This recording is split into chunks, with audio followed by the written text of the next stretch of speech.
This is the Thoughtful Travel Podcast. I'm your host, Amanda Kendall of the notaballerina.com travel blog. Every episode I'll share travel tales from several fellow travel lovers, and together we hope to entertain and inspire you, remind you of some of your own great travel experiences, and encourage you to hit the road again soon.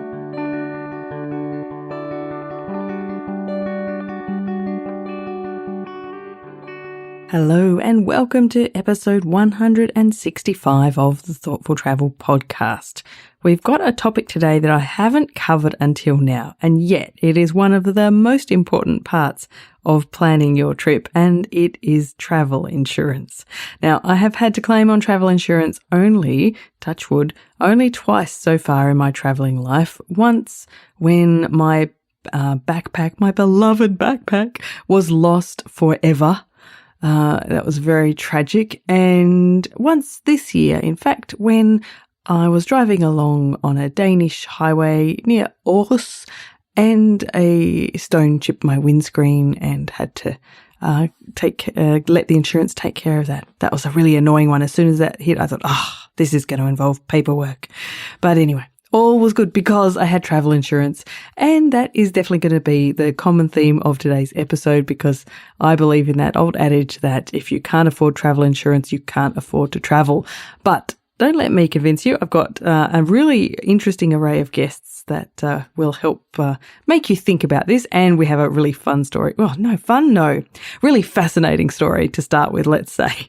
I think it's a kind of heroic story as well in some senses. Anyway, let's get on with it. My first guest today is Shelley Winkel from Tourism and Events Queensland, and Shelley had an experience recently that really needed travel insurance, and thankfully she had it. But I will let Shelley tell you the story.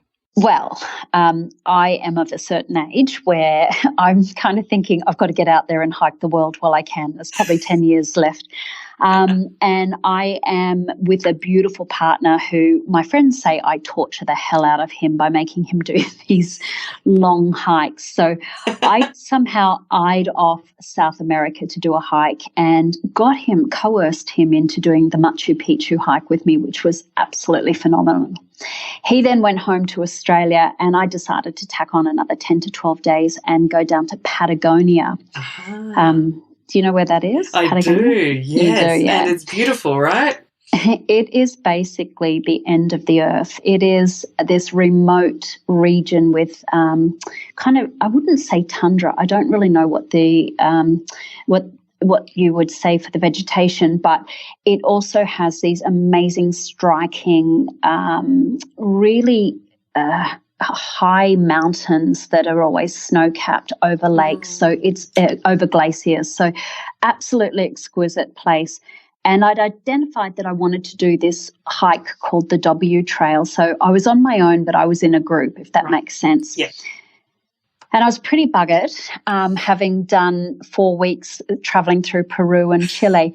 And I should have probably had a bit of a break. But it took, if you know Patagonia to get there, it is like forever. And it took literally from Santiago probably about 2 days to get down to the very tip of South America. And it was day one of our 5-day hike on what's called the W Trail. And it's called that because it kind of, the trail actually looks like a W if you had to draw it on a map. Right. And I was a bit tired, but you know what? This was an expensive trip, and there was no way I was going to miss this hike. And my head was off in La La Land, and it was so beautiful, the hike, but I wasn't really thinking of what I was doing. Uh-oh. And yeah, coming home, I was about 1 kilometre from our camp. We were camping. I slipped on some loose gravel and basically just fell in a way that I heard my ankle pop, and I went, that's not good. That is not good. That's not good. But yeah, I kind of whimpered, simpered, kind of held back a few tears, but just went, don't be a baby. You've just tripped. Get up and get on with it. And we were about 1 kilometre from the camp. And basically, after about 5 steps, I went, something's not quite right. Oh, no. And, being in such a remote area, basically had to hobble back. Subsequently, my ankle was broken. Was it really, really hurting, this hobbling process? I've learnt a couple of things about myself in the last year. I have a fairly high threshold to pain that I didn't know about. Right. Everyone after that was going, oh, my God. And I'm like, It sounds horrific. So it wasn't like it snapped in two, but it swelled up like I had elephantitis. So right. I hobbled back. I had walking sticks, and I basically just hobbled on the walking stick on one foot and got back into the camp. And I kept saying to everyone, I'll be right. Tomorrow, I'm up day 2, I'm right. And they're like, I don't think so. Oh, no. So I spent day 2 in the tent watching my foot. Literally, I was so good. I'd taken so many pills with me, as in like medical pills for this and that. You're very prepared. I was literally self-medicating myself on some fairly strong. Oh, Shelley! Oh, gosh. I was thinking, I'm going to be fine. So the rest of the guys went off and did another hike that day, a 20K hike that day, and I just kind of felt sorry and slipped in and out of sleep, and I had to go to the bathroom, which was about 250 meters from my tent, and this guy came up to me and he said, you have to get to hospital. A little South American dude, and he said, I've seen broken feet before. You've got to get to hospital. I went, no, I'm going to be fine. You'll be right tomorrow. This is my dream. I've got to go. But it did keep swelling up, and finally I thought, I've got to get back to civilization. No. And that was quite hellish as well, because that entailed a 1K hike back to the boat. Oh, gosh. With my backpack. Somebody carried a 1-hour boat trip. Oh. And then I walked so slowly I couldn't even get to the bus in time. So some cowboy out of nowhere came and threw my bag in the back of his ute, and somehow I got bundled up into the ute, and we intercepted this bus. It was like this kind of movie stuff where we intercepted the bus. The bus driver's going cranky, and then when I get out of the car, he realizes what was going on. Yeah, bit more understanding then. Yeah, and then a 2.5-hour bus trip back to the nearest town, which was a town of about 10 or 12,000 people. Oh my goodness, you really were in the middle of nowhere. Yeah. It was the middle of nowhere. So, got into that town. They didn't speak English. They didn't really have the equipment right. It was a brand spanking new hospital, but I don't think anyone had ever dealt with a foreigner, and they didn't have the equipment. And they said, we think it's broken. We can operate. And I went, no, you're not going to operate. So then I said, I want a second opinion. And the next town was 300 kilometres away. So I hired a car and basically a driver, and went to the next town, and I found the surgeon there, and he said, it's broken. And he said, I can operate here. And I went, I'm not happy about that, being on my own. Yeah. And then he said, but if you can fly business class, if you have insurance, I will help you, and I will write that you must fly business class and you can get back home, but your foot has to be elevated, so you have to fly business class. Oh, wow. Oh, thank goodness. And that was where I was like, thank God for insurance. Yes. And really, really learnt, if you can't afford insurance, you can't afford to travel. Yeah, exactly. Wow. So they got you home then in business class? Yeah. Wow. Yeah, so then I had... But you couldn't fly from where you were. Did you have to then get back to Santiago or...? I flew, that was a 3-hour trip, so I had my foot up. By then I had a cast, a boot on, still on the drugs, and got back to Santiago, and that was hilarious. I am the most capable person, but, and you've seen that before. Yes. But you arrive at an airport and you're feeling everything's okay about you, except you've got this gammy foot and people are just wheeling you around. You feel like an absolute fraud. I can imagine. But you're getting whizzed around through airports and you're cutting in and you're going into these waiting rooms. And then I got on the business class flight with Qantas, and never have I looked so grateful as seeing that uniform and seeing that glass of champagne when I got on that Qantas flight. Yeah. Oh, I can imagine. I wonder if you should have been drinking champagne with all this strong medication you were on, though, Shelley. But yeah, probably should have thought of that one a little bit more. But I don't blame you, though. It was honestly, Amanda, it was just this relief it didn't matter that I was still 12,000 kilometres or whatever it is from home. As soon as I saw that Qantas uniform, I knew I was safe, because it had taken me by this time 3 days to get to that plane from busting out of the remote parts of South America. Yeah. Far out. And to be doing this on your own, like, I love travelling on my own too, but when something goes wrong, that's when you really feel that you're on your own, isn't it? Yeah, absolutely. To the point where I hadn't even told my partner. I thought, he's going to panic. Oh, no. Oh my God. I'm not going to tell him until I get this plane sorted. You're a good girl. I was like, he just doesn't need to know the ins and outs. I'll get to Punta Arenas and I'll make sure I've got that flight, and then I'll let him know that I'm coming home early. Far out. Wow. Well, I'm really glad you had insurance, because I guess otherwise, you stay there, you get operated on there, you still got costs. It would have been horrific. Yeah, and the whole interesting thing was, even me getting to the airport, I don't speak Spanish. Everything was on Google Translate, and I'm in these small towns where people don't speak English. Like, even trying to hire a car to get to the airport at 4:30 in the morning, everything was through Google Translate. So imagine if you had have required an operation. You're going to be resting up for a couple of weeks before anyone lets you fly. You're on your own, basically. It's not like you've got somebody there to come and entertain you or even help you,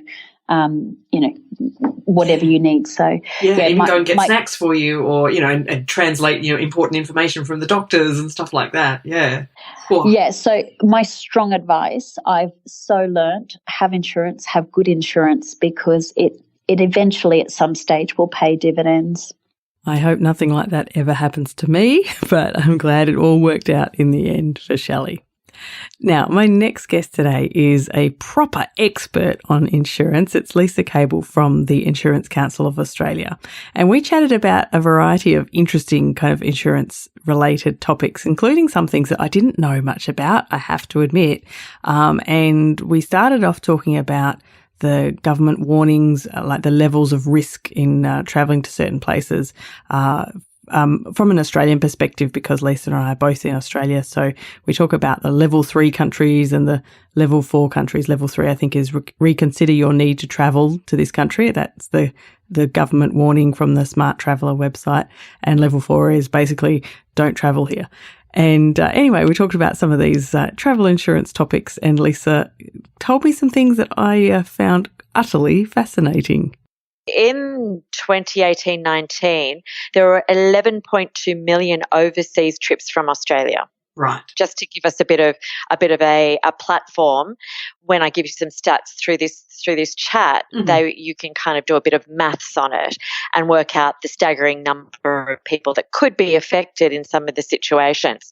So I might even just open with something like half of overseas travellers, so just say half of those 11.2 million trips that were made, or people that went overseas, prioritise a destination which currently carries a level 2, 3 or 4 warning in their top 3 countries they'd most like to travel to. That's kind of astounding, isn't it? I mean, I know there's, like level 2 risk warnings include like a lot of European countries where there's been kind of terrorist incidents and stuff.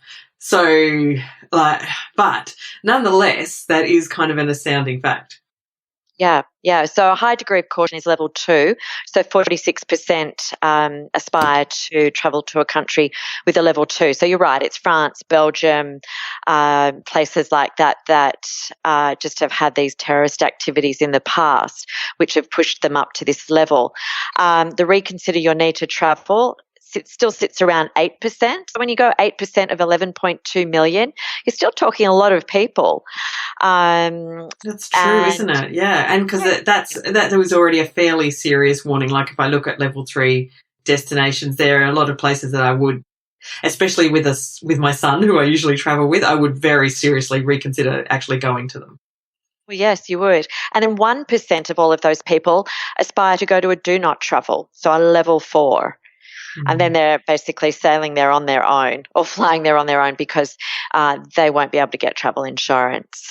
Yeah, now this is something, as you know, we chatted just before we recorded, that I definitely didn't realise that you couldn't get travel insurance for a level 4, do not travel warning kind of country. And I think you can buy it, but it won't cover the really meaty things like the evacuation, like the hospital. I mean, if you drop your phone somewhere like Syria, then they'll cover your phone, but it's not like the really big ticket items that are kind of health make or break, life and death sort of stuff. Yeah, the most important stuff, in fact. Yeah, exactly. Yeah. And same with reconsider your need to travel. There are you've got to think seriously about it and actually talk to your insurer if you are thinking of going to one of these countries, because quite a lot of these countries are split. They might be a level 3, level 4, or a level 2, level 3. Split in the sense that parts of the country are like that? Correct. Or right, yes. Okay. So even Israel's got split areas. Lebanon, split areas. Where else is parts of the Philippines, parts of Indonesia, places like that have got, and it's really, really important for anyone heading to really anywhere to go to the Smart Traveller website. That's DFAT, the Department of Foreign Affairs and Trade website, because they update it it's updated as soon as there's a change in one of those 177 Smart Traveller advisories. Right, yeah. And so then it's a matter of like declaring to your insurer which part of the country you're going to be travelling in, and then they can give you advice on, will you be covered or not, and that kind of thing. Right. Well, particularly even as stopovers, and I think a lot of people do come unstuck when they don't include their stopover on their travel insurance documentation. So yes, they may be going to the UK or France or Spain for the majority of their break, but they are stopping off in, say, the UAE, United Arab Emirates, or they're stopping in Singapore or Hong Kong. They actually need to put those destinations on their travel documentation, because if something happens, even something like a ceiling in an airport falls in on them when they're on a stopover, they're not covered. Far out. Okay. Yeah. So it's another really thing that I didn't know. I knew it would be good to talk to you. And I think the other thing I've got to preface is there are thousands of travel insurance products out there. Yeah. And I'm speaking broadly. Okay. So I don't know the nuances of every single travel insurance product. So it's really important to read the PDS, that's the product disclosure statement, just so you know exactly what the product you're buying, particularly if you're going for the seriously budget one. Make sure that you're just checking your boxes off.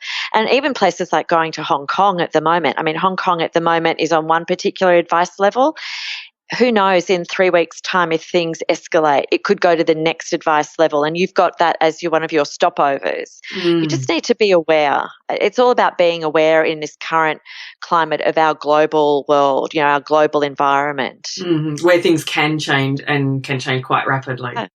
Change rapidly, because it could be a pandemic. We're not even talking civil war, political unrest, terrorist activity. We're also talking things like disease, pandemics, natural disasters. Those sorts of things are also make a change on an advice level. Of course, yeah, and that kind of stuff can happen completely out of the blue.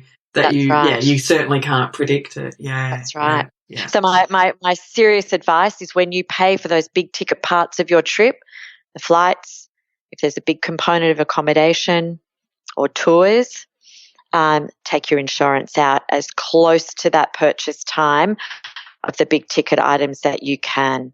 Well, it occurs to me that even before you are booking anything, it's worth paying a bit of attention to that, especially if you're going to what could be a risky destination. Yeah. And that's something I would never have done. I'm a good girl. I always take out my insurance immediately after I book the first, the flight, or it's usually the flights. You're a rarity. Well, not a rarity, but there's certainly a lot of people who don't heed that good, sensible advice to do that. But there's other things that are out there too that we don't think about. Banditry. kidnapping, carjacking, just opportunistic crime that where people target foreigners. They're all things that can make an advice level what it is. So while I thought I've always been pretty good by buying my travel insurance as soon as I book anything for a trip, usually the flights, apparently I realise now that in some cases I should look up some of this insurance stuff first before I do the booking, just in case, because I'd like to know, what might and might not be covered. Anyway, some more food for thought from Lisa. Now, my final guest today is Anthony Bianco. Now, he's a fellow writer and blogger, but he has actually also worked in the travel insurance industry, and he had some both fun and horrifying stories to tell me. Travel insurance company in this case, you're placing a bet on an event occurring or not occurring, and regardless of that outcome, you still lose, right? So never thought of it like that, but you're quite right. I mean, but the thing is, okay, I'll put it this way: the vast majority of people who go overseas have a great time and nothing bad happens. So, if you look at the hard statistics, so this is on the DFAT website, Department of Foreign Affairs and Trade. So, Australians roughly take about 10 million trips a year. And out of those 10 million trips, there are 1,000 fatalities, right? So that's the worst possible thing that can happen. So if you get flown home in Qantas coffin class, right, which I hope never happens to me. So me too. Although, in a sense, I've often thought when I've been travelling, especially pre-kid, I've often thought when I've been travelling, if something happens to me now, at least I go doing something I really enjoy. So yeah, that's right. That's not the worst thing that could happen to me. The worst thing that could happen is I never get to travel again and I die in a boring, horrible nursing home here. Yeah. But anyway, go on. Yeah, but the thing is, there's no such thing as zero risk in life, right? Yeah. You can get hit by a bus walking across the road. Things like skydiving, the risk of actually being injured or dying in that is pretty low because it's so highly regulated. And like the guy who took me on my first jump in New Zealand, he'd been for 10,000 jumps. Wow. And he'd had only opened his reserve chute 5 times out of those 10,000 times. Wow. So that's like how, this is a guy who does it all the time. Yeah. So in terms of like something really bad happening, it's actually pretty low. But the thing is, if something does happen, like you don't want to be caught short and forking out. And I've no joke seen this, like 800,000 Australian dollar bills, because like, for example, in the US, like that's their health system is very expensive. Like Singapore's another one. If you get stuck in a hospital for weeks on end for treatment and you can't come home, you could be landed with that kind of bill if you don't have travel insurance. And up to $800,000. That's an enormous amount of money. Yeah, and maybe more and counting if you can't get home. Yeah, wow. I know that the travel insurance companies will find a way to get their customers home on a private jet with a nurse because that is way cheaper than leaving them in the US health system. So now the thing is, like, you don't know, you can't see any of this stuff coming. You can't plan for this. And literally things just happen and you have no control over it. So, and while the likelihood is pretty low of that happening, like if it does happen, you just don't want to be there. Like, I honestly don't care about if I lose stuff. Like that can be easily replaced. But what I do care about is if my health's compromised and I really need to get to somewhere decent for treatment, I'm not going to muck around with that. Like, and look, depending on how long your trip is or how long you're traveling for, like a travel insurance policy for a couple $100 or whatever it costs, depending on your circumstances, is pretty good value for money compared to an $800,000 bill. Yeah, right? sure is. Yeah. So, but the thing is, some of the stuff I've worked in the travel insurance space for a little while, and some of the stuff I see that people ring up about, like, is quite funny. And so going for the more, like, I guess, the more humorous bits, like I saw a potential claim for a guy who wanted to claim his pair of $50 thongs when he was inside a massage parlor, inverted commas, like in Thailand, right? So while he was having a great time, someone pinched his like thongs, but I think his like excess was a couple $100, so it wouldn't have made any sense to make a claim on his thongs. No, so, how crazy! Yeah. Also, couldn't he just buy a new pair? Yeah, exactly. Yeah.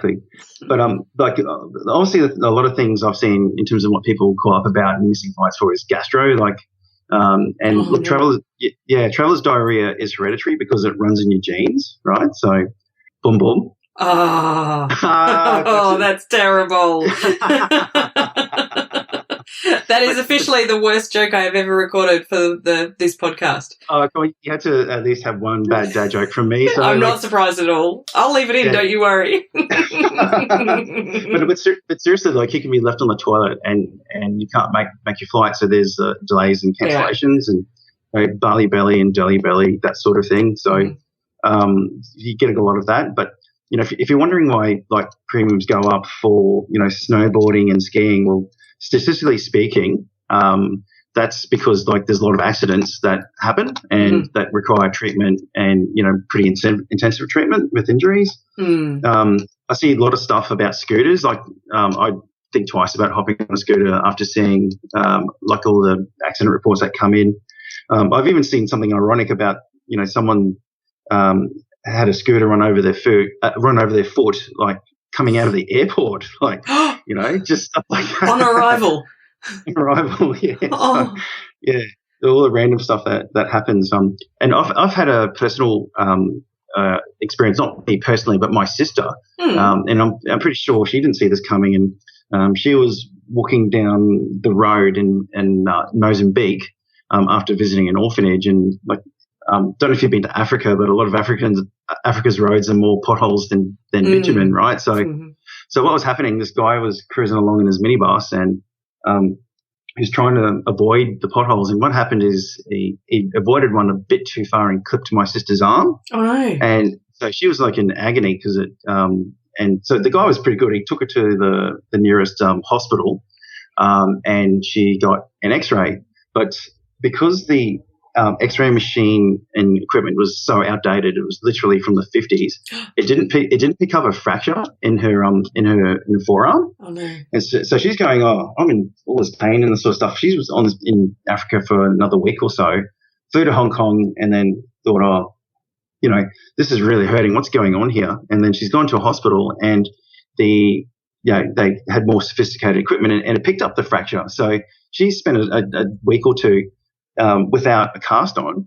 And then, you know, she was in so much agony that they ended up flying her back to Australian business class. So that's like, once again, she didn't see that coming. Like, and a lot of the time, you know, most people don't. And,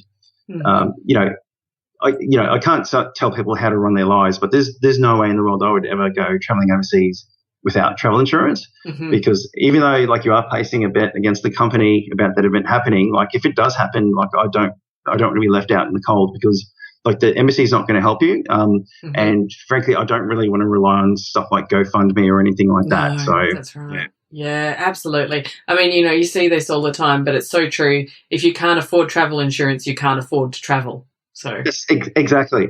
So, you know, and the thing is, like, look, if you're in a first world country or a developed country, like you're on the dole or the social security, like you're in the top 10% of the world's richest people, right? Yeah.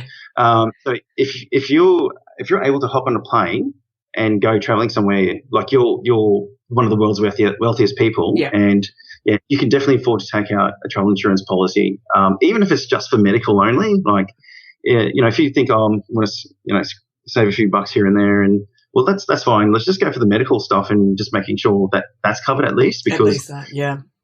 I mean, if you lose your phone, you lose your laptop, well, so be it. You can just replace that, but you can't. Yeah, if you're in a place, especially with, and you need to be flown out to somewhere that has much better healthcare, you just don't want to muck around with that. So there you go. I hope that most of you are sensible enough as travellers to have good travel insurance when you travel. But public service announcement, if you do not, then please make sure you do. I promise you it's worth it. So thank you very much to my guests who helped me out with episode 165 of the Thoughtful Travel podcast. First up, I chatted with Shelley Winkel from Tourism and Events Queensland, and you can find out more about that at teq.queensland.com. Lots of cool stuff there because Queensland's a pretty cool place. Next, I chatted with Lisa Kable from the Insurance Council of Australia, and that's insurancecouncil.com.au. Lots of useful info there. And last but definitely not least, I chatted with Anthony Bianco from The Travel Tart, and he's at thetraveltart.com. It's a very funny site. Now, if you have not yet joined our Facebook group, come along to Thoughtful Travellers and have a chat with us. You can find us by just searching for Thoughtful Travellers in Facebook. And all of this info and more will be in the show notes for this episode. The show notes are at notaballerina.com/165. Thank you very much for listening.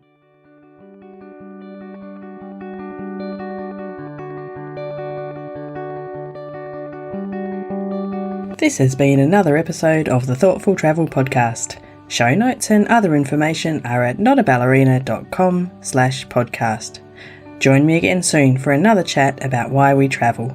Bye for now.